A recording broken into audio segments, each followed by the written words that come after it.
This series of vignettes is meant not only to educate the viewer about the stonemasonry interventions being carried out on the West Block Rehabilitation Project, but to entertain and to inspire the viewer to learn more about all the associated vocations connected, either directly or indirectly, to stonemasonry. These would include geology, geometry, architecture, art history, philosophy, sculpture and geography, to name just a few.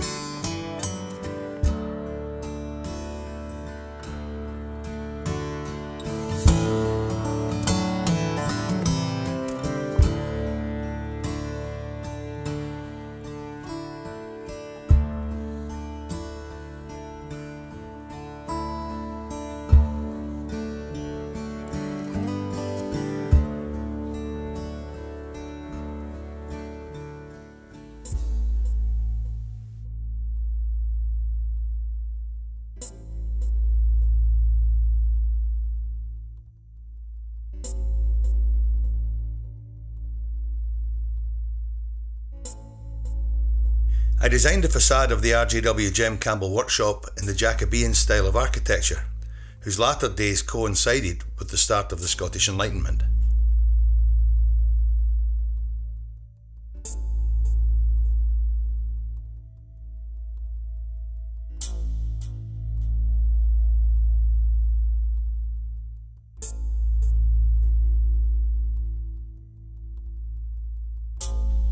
During the Scottish Enlightenment, there were a whole bunch of great thinkers doing nothing but thinking. We had economists like Adam Smith, we had poets like Robert Burns, we had philosophers, we had mathematicians, and we had a guy called James Hutton, who was one of the foremost geologists of his time. And Hutton discovered in some places in Scotland, including in my home island of Arran, that there were layers in the earth. There weren't just one thing. It wasn't just sandstone, it wasn't just granite, it wasn't just limestone. He discovered layers, and it became known as Hutton's unconformity. And it so set his whole world adrift that there are still people coming from all over Europe to Isle of Arran every year to study Hutton's unconformity. The island is polluted with geologists in the springtime. They come from a long, long way away.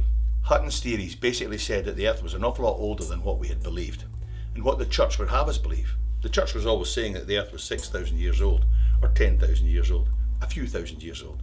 Nothing definitive about it. But Hutton's theory proved that time was being stretched long before we got here. Not tens of thousands of years old, not hundreds of thousands of years old, not even thousands of thousands of years old. Doug, I can't do this, it's too far. Can you stretch it for me, buddy? Millions of years, hundreds of millions of years. And it set the world on its end. Bye, Doug. Okay.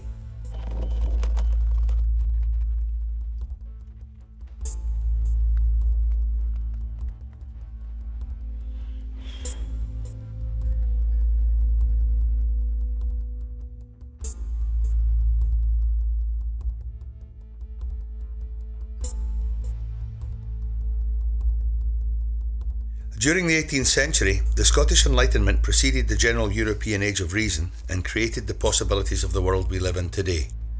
In the field of geology, Hutton and Lyell essentially found examples of and theorised that the changes in the earth were due to normal, ongoing processes rather than cataclysmic creation, as had been supposed. This meant that the earth had to be much, much older than the age presented by Scripture and accepted at that point by science. This enormous timescale is what allowed Darwin's evolutionary theories room to exist. This then threatened the established religious dogma and undermined the authority of priests and church, which in turn undercut the God-given authority of royalty and the rights of kings, all of which created doubt and an abscess of power, leading to the revolutions in Europe, America and Russia, and creating the world we now live in. And they did this by looking around and relying on observation instead of dogma.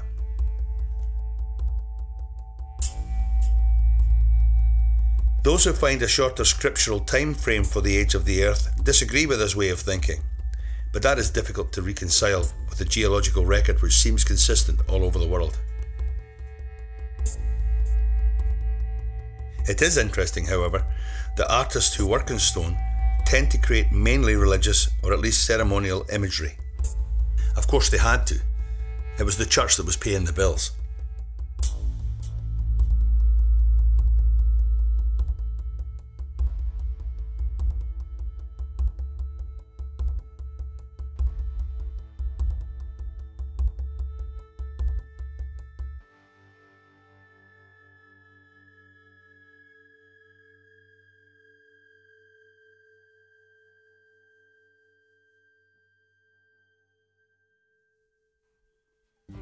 The Berea Sandstone Seam in northern Ohio is a very deep seam of sandstone. It's a freestone, which means it's free of sedimentary lines. This makes it eminently suited to architectural stone cutting and even the carving of sculptural elements. As part of this geological inheritance, the Berea Sandstone Seam forms part of the Ohio River watershed area, starting away up in the top reaches of the state of Ohio.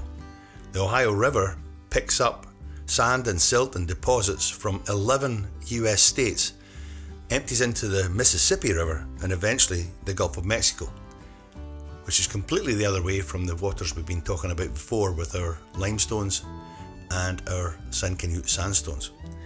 In addition, the Berea Sandstone Seam is nearly 600 feet deep, and there are images of men climbing down ladder after ladder deep into the earth to cut the blocks that were lifted out by old steam shovels and various things in the days leading up to the late 1800s.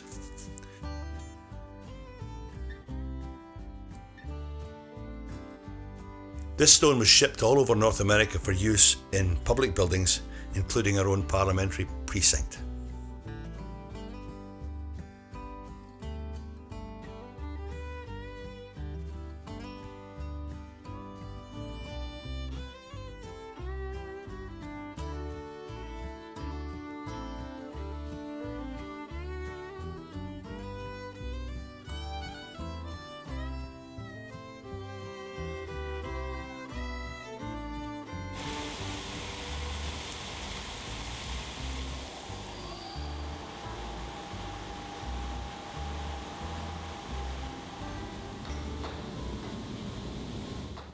Hi, my name is Philip Smith, and I work for Smith & Barber Sculpture Atelier, and we're responsible for restoring all of the full replacements on Parliament Hill when it comes to the Berea stone cutting, and that includes some of the sculptural elements. The process you've just seen is me using a pointing machine to recreate a grotesque which was damaged. The parts of it which you see that are in white on the old one, that's pieces that we've recreated out of plaster, and that matches the originals, to try and match the original style of the grotesque for the elements that we're missing. Once that's completed and it's approved, then we can go ahead and copy it. So basically we use a pointing machine, which is a traditional method of copying a sculpture.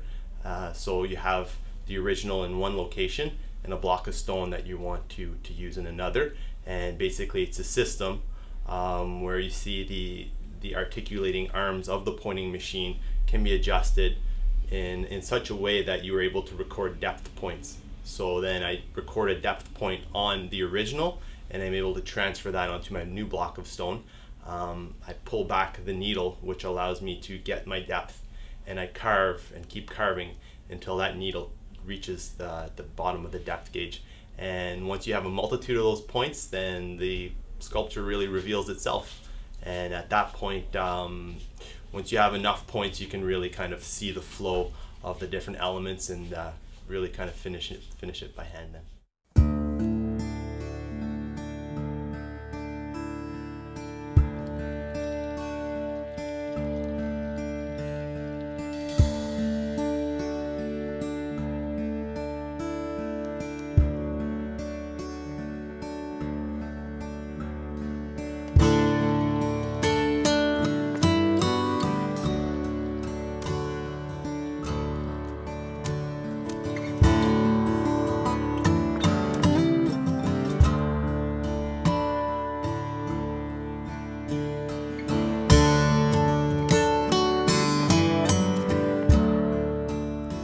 Hopefully, although we have only just stirred the surface on what is a very deep pool of geological scientific knowledge, you have at least learned a little more about this fascinating subject and have been given enough information to inspire you to seek out more.